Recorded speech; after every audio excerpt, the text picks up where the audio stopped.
Hello, welcome to Advisor. Today we are going to discuss chapter number 11, Biotechnology Principle and Processes, and this is the part 1 video of this chapter. Now question number 1, rising of duff is due to, options हैं multiplication of yeast, production of CO2, emulsification, hydrolysis of wheat flour starch into sugar.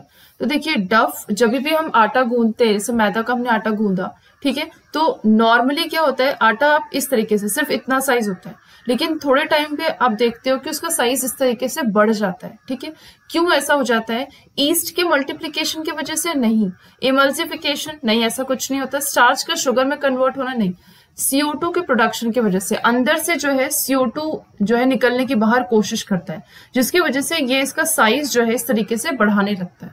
तो अंदर अंदर से धीरे धीरे जो है आपको इसमें दिखेंगे हल्के हल्के छोटे छोटे होल्स, उन होल्स के थ्रू CO2 जो है वो रिलीज हो जाता है। यही रीजन है जब डोसा या इडली का भी जो बैटर है वो इस तरीके से फूल जाता है, या ढोकला के लिए आप देखो वो भी फूल जाता है, तो हम उसमें इनो डालते हैं तो वो CO2 का प्रोडक्शन इस तरीके से करता है। ये सब का रीजन सेम है। तो क्वेश्चन नंबर 1 का B is the correct answer. Now question number 2, which of the following enzyme catalyse the removal of nucleotides from the end of the DNA। अब देखिए ये आपका मान लीजिए कोई एक DNA है, ठीक है, 5 प्राइम से 3 प्राइम ये DNA है आपका, तो यहाँ पे कुछ ATGC इस तरीके से लगे हुए। अब अगर हम यहाँ पे यानी कि रेस्ट्रिक्शन एंजाइम सीजर अगर यहाँ पे कोने कोने में लग रहा है, ये सीजर है और एक ये सीजर है, अगर हमने कोने कोने से इसको क्लीव किया है तो यानी कि हम साइड साइड से कर रहे हैं ना, इसका मतलब है एक्सो। ठीक है, एक्सो मतलब बाहर से, तो बाहर से जब हम न्यूक्लियस कर रहे हैं, बाहर से जब हम क्लीव कर रहे हैं तो उसको हम कहेंगे एक्सो न्यूक्लियस।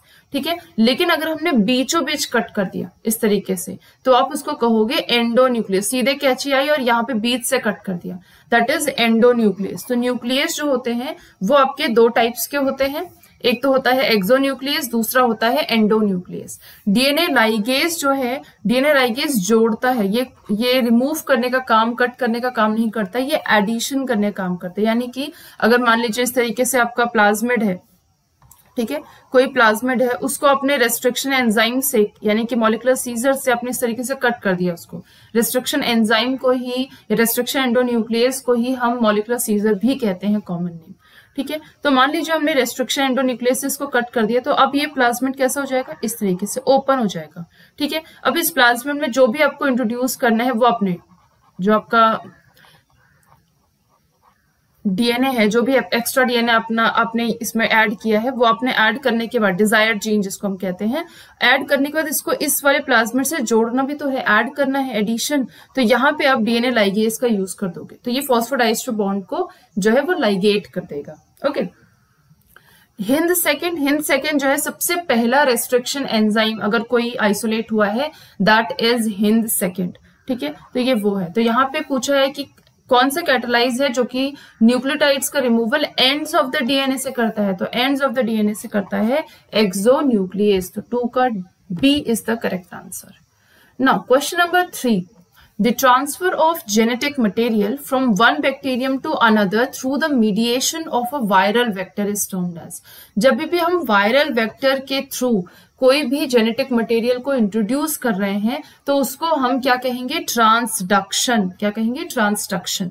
अब मान लीजिए ये बैक्टीरिया है, ठीक है, इस बैक्टीरिया में आपने बैक्टीरियोफाज से ये जो DNA है उसको आपने यहाँ इंट्रोड्यूस कर दिया। ठीक है, ये इसका नॉर्मल DNA, ये बैक्टीरिया का अपना खुद का नॉर्मल DNA है, और आपने क्या किया, बैक्टीरियोफाज से एक दूसरा DNA इसके अंदर इंट्रोड्यूस करा दिया, और आप चाहते हो कि ये जो DNA है ये बैक्टीरिया के रेट पे डिवाइड करता जाए, मतलब कि कई सारे, जैसे एक बैक्टीरिया 20 मिनट्स में ये बैक्टीरिया जो है 1 से 2 हो जाएगा। ठीक है, रिप्रोडक्शन रेट इसका यही है 20 मिनट्स में।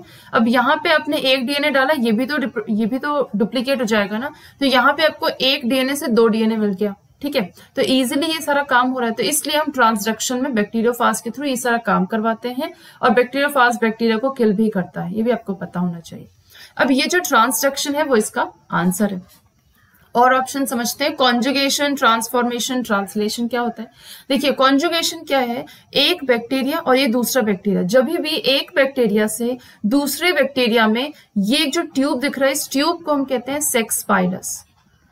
क्या कहते हैं, सेक्स पाइलस। तो जब भी सेक्स पाइलस के थ्रू इस एक बैक्टीरिया के प्लाज्मिड को अगर हम दूसरे बैक्टीरिया में ट्रांसफर करेंगे, दैट इज कॉन्जुगेशन। तो कॉन्जुगेशन में बेसिकली क्या हो रहा है, कॉन्जुगेशन में एक फिजिकली कनेक्शन बन रहा है, ठीक है। एक बैक्टीरिया से दूसरे बैक्टीरिया के बीच में क्या हो रहा है, फिजिकली कनेक्शन बन रहा है, दैट इज कॉन्जुगेशन।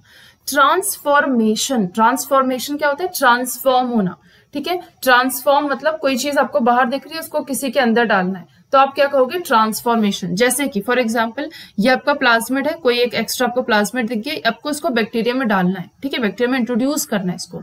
तो या तो आप इस बैक्टीरिया को इलेक्ट्रिक शॉक दे दो, इलेक्ट्रिक शॉक देने से भी जो बैक्टीरिया का जो प्लाज्मा मेम्ब्रेन है वो हल्का सा रप्चर कर जाएगा, ठीक है। या फिर लाइसोजाइम, सेलुलेज, काइटिनेज, इन सब का आप इंट्रोडक्शन कर दो। लाइसोजाइम, सेलुलेज और काइटिनेज ये तीनों एंजाइम हैं जो कि इसके प्लाज्मा मेम्ब्रेन को क्लीव कर देंगे। जैसे ही प्लाज्मा मेम्ब्रेन हल्का सा टूटेगा, ये प्लाज्मिड, ये जो होल बन गया है, इस होल के थ्रू ट्रांसफर हो जाएगा, ठीक है, बाहर से अंदर आ जाएगा, दैट इज ट्रांसफॉर्मेशन। ओके, ये तीन चीजें। उसके बाद ट्रांसलेशन लिखा है, ट्रांसलेशन एक अलग ही चीज है। सेंट्रल डोगमा आपको याद होगा, डीएनए से आरएनए बनता है, आरएनए से प्रोटीन बनता है, डीएनए से डीएनए भी बनता है, यानी कि डीएनए डुप्लीकेट भी होता है, तो इसको हम क्या कहते हैं, रेप्लिकेशन। क्या कहते हैं, रेप्लिकेशन। उसके बाद डीएनए से आरएनए बन रहा है, क्या कहते हैं हम इसको, ट्रांसक्रिप्शन। ट्रांसक्रिप्शन, ठीक है, ट्रांसक्रिप्ट हो रहा है। और उसके बाद आरएनए से प्रोटीन बनता है, इसको हम क्या कहते हैं, ट्रांसलेशन। आरएनए की रीडिंग करके प्रोटीन, जिसका तस हम उसकी रीडिंग करके प्रोटीन बना देते हैं, दैट इज ट्रांसलेशन, ठीक है। तो ये सब आपका है। यहाँ पे क्वेश्चन जो पूछा है, the transfer of genetic material from one bacterium, एक बैक्टीरियम से दूसरे बैक्टीरियम में, through a mediation of viral vector. जब भी ये आ जाए कि मीडिएशन किसके थ्रू है, वायरल वेक्टर के थ्रू है, तो आपका आंसर हमेशा ट्रांसडक्शन होगा। अगर मीडिएशन जो है वो एक बैक्टीरियम से दूसरे बैक्टीरियम में सेक्स पाइलस के थ्रू या किसी न किसी फिजिकल कनेक्शन के थ्रू होगा, तो आंसर होगा कॉन्जुगेशन। जब किसी तरीके का कोई एंजाइम का यूज होगा, तो आपका आंसर हो जाएगा transformation. Okay, so question number 3 का A is the correct answer. Question number 4, which of the given statement is correct in context of visualizing DNA molecules separated by agarose gel electrophoresis? सबसे पहली बात, हमको क्या करना है, यहाँ पे डीएनए मॉलिक्यूल को विजुअलाइज करना है। अब डीएनए मॉलिक्यूल को ऐसे तो अपनी नेकेड आइज से विजुअलाइज नहीं कर सकते, है ना, जो बहुत ही ऐसे फ्रेगमेंट्स के फॉर्म में होता है।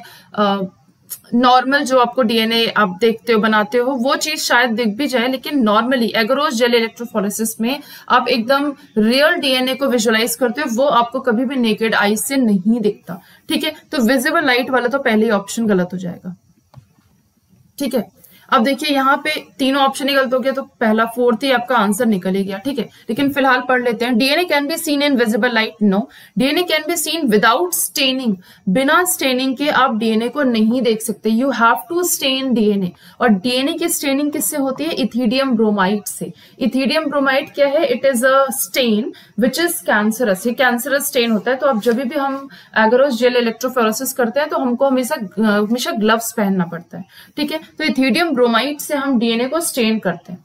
अब ये जो एगरोस जेल इलेक्ट्रोफोरेसिस है ना, इसका प्रिंसिपल जान लीजिए। प्रिंसिपल क्या है, shorter the fragment the farther it will move. जितना छोटा फ्रैगमेंट्स होगा उतना ज्यादा वो आगे मूव करेगा। एगरोस जेल इलेक्ट्रोफोरेसिस क्या होता है, आपको यहाँ पे जेल इलेक्ट्रोफोरेसिस आपने देखा होगा, यहाँ पे मान लीजिए वेल्स बने हुए हैं, वेल्स के अंदर आपने डीएनए डाला है, जितना पतला फ्रेगमेंट्स या जितने छोटे फ्रेगमेंट्स होंगे, वो यहाँ पे आपने क्या किया, उसको मशीन के थ्रू यानी कि लाइट के थ्रू ये चल रहा है, तो जितना तेज, जितना पतला डीएनए होगा उतना आगे मूव करेगा, ठीक है। जितना मोटा डीएनए होगा उतना धीरे धीरे मूव करेगा ना।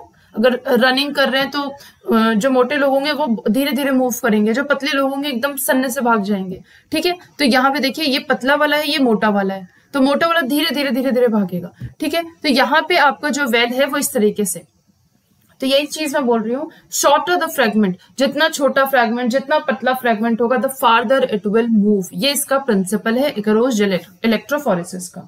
ठीक है, इसमें हम स्टेनिंग करते हैं किससे?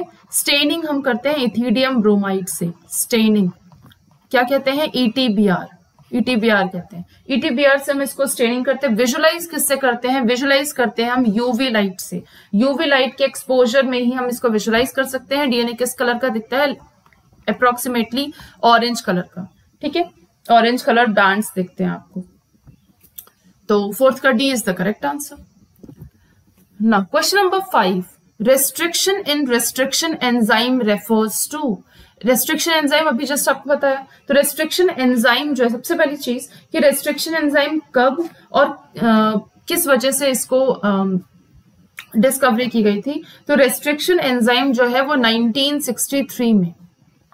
1963 में इसकी डिस्कवरी की गई थी। ठीक है, और restriction enzyme actually, restriction enzyme के ये जो वर्ड है ना रेस्ट्रिक्शन, इसका मतलब क्या है वो क्वेश्चन में पूछा है। इसका मतलब होता है कि वो प्रिवेंट करे the multiplication of bacteriophage by the host DNA, sorry by the host bacteria.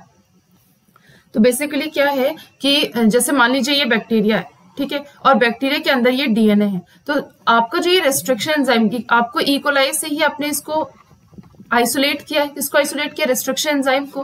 तो देखिए, जिस बैक्टीरिया से अपने रेस्ट्रिक्शन एंजाइम को आइसोलेट किया है, क्या उस बैक्टीरिया के पास डीएनए नहीं है? ऑब्वियसली है। जब उस बैक्टीरिया के पास डीएनए है तो उस रेस्ट्रिक्शन एंजाइम ने इस बैक्टीरिया को क्लीव क्यों नहीं कर दिया? बाकी को तो क्लीव करता है ना, इसको क्यों नहीं क्लीव किया? क्यों इसलिए नहीं क्लीव किया? क्योंकि रेस्ट्रिक्शन एंजाइम के पास दो टाइप के एंजाइम। जो पहला एंजाइम है वो काम करता है मिथाइलेज का। क्या काम करता है? मिथाइलेज का। तो ये क्या, मिथाइलेज क्या करेगा? ये जो इकोलाई के खुद का डीएनए है उसको ये मिथाइलेट कर देगा। ठीक है, इस तरीके से मिथाइलेट कर देगा। तो मिथाइलेट किया, इसका मतलब पता चल जाएगा इकोलाई को कि भाई ये तो मेरा डीएनए है, ये मेरा सेल्फ डीएनए है।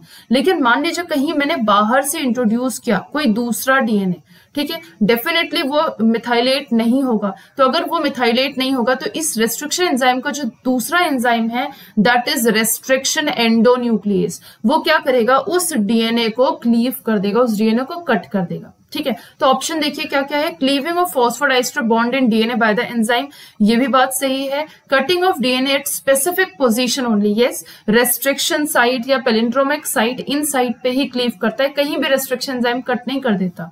मान लीजिए ये डीएनए है, इस डीएनए में ये रेस्ट्रिक्शन एंजाइम यहाँ कट कर रहा है, तो ऐसा नहीं कि वो अपनी मर्जी से कट कर रहा है, यहाँ उसका कोई अपना एक रिकॉग्निशन साइट होगा। कौन सा साइट होगा? रिकॉग्निशन साइट, वहीं जाके ये क्लीव कर रहा है, कहीं भी नहीं क्लीव करता है। तो यस, स्पेसिफिक साइट पे ही क्लीव करता है। Prevention of multiplication of bacteriophage by the host DNA, ये भी सही है। तो ऑल द अबव होना चाहिए। लेकिन यहाँ पे क्वेश्चन जो पूछा है वो ये कि रेस्ट्रिक्शन एंजाइम में ये रेस्ट्रिक्शन का मतलब क्या होता है? तो रेस्ट्रिक्शन का मतलब सिर्फ यही सी वाला ऑप्शन है, prevention of the multiplication of bacteriophage by the host bacteria. Bacteriophage के ग्रोथ को रोकने के लिए ये रेस्ट्रिक्शन एंजाइम का आइसोलेशन हुआ था, ये रेस्ट्रिक्शन का आइसोलेशन हुआ था। ओके, तो 5 का C is the correct answer. Now question number 6, which of the following is not required in the preparation of recombinant DNA molecule? किस चीज की जरूरत नहीं है रिकॉम्बिनेंट डीएनए मॉलिक्यूल में? RDT जिसको हम कहते हैं, रिकॉम्बिनेंट डीएनए टेक्नोलॉजी। तो ये जो रेस्ट्रिक्शन एंडोन्यूक्लियस है, यस, इसकी जरूरत है, क्योंकि आपको अगर मान लीजिए कोई जीन ऑफ इंटरेस्ट, कोई एक प्लाज्मिड है, ठीक है, और ये एक दूसरा जीन ऑफ इंटरेस्ट है आपके पास, आप चाहते हो इस जीन ऑफ इंटरेस्ट को इसके अंदर, इस प्लाज्मिड के अंदर मैं इंट्रोड्यूस कर दूं और फिर इस प्लाज्मिड को मैं किसी बैक्टीरिया में इंट्रोड्यूस कर दूंगा। ठीक है, तो वो कई सारे जो है प्लाज्मिड जो है बना लेंगे और उसमें हम लोग अपना जीन ऑफ इंटरेस्ट को कट कर लेंगे। तो हमें क्या चाहिए होगा? Restriction endonuclease. रेस्ट्रिक्शन एंडोन्यूक्लियस चाहिए, तो यस, रेस्ट्रिक्शन एंडोन्यूक्लियस यहाँ पे हमें चाहिए होगा। लाइगेज, आपने इसको कट कर दिया, आपने जीन ऑफ इंटरेस्ट इसमें ऐड किया, तो लाइगेट भी तो करना होगा, जोड़ना भी तो होगा। ठीक है, तो यस, लाइगेशन की जरूरत पड़ेगी। अब यहाँ पे फ्रैगमेंट्स बनेंगे, जो डीएनए के फ्रैगमेंट है, ये भी तो आपको जरूरत है, जीन ऑफ इंटरेस्ट जरूरत है ना इसकी, तो सी भी करेक्ट आंसर है। ई कोलाई की कोई खास जरूरत नहीं है। हम इस ई कोलाई में हम चाह रहे हैं यहाँ बैक्टीरिया में इसको डाल दे, तो यस, बैक्टीरिया में भी डाल सकते हैं, नहीं तो हम किसी और चीज में भी डाल सकते हैं। जरूरी नहीं है कि हमको बैक्टीरिया की जरूरत पड़े ही पड़े। ठीक है, तो 6 का डी जो है वो करेक्ट आंसर हो जाएगा कि इसकी कोई खास जरूरत नहीं है हमें RDT में। ऑल तो जरूरत होती है, लेकिन अगर हम इकोलाई में उसको रेप्लिकेट कराना चाहते हैं तो, अगर नहीं कराना चाहते हैं तो इसकी जरूरत नहीं है, यानी कि ये मैंडेटरी जो रीजन नहीं है। तो 6 का D is the correct answer. Okay, so thank you. आज के लिए इतना ही, और भी क्वेश्चन है हम लोग नेक्स्ट वीडियो में कंप्लीट करेंगे। Thank you.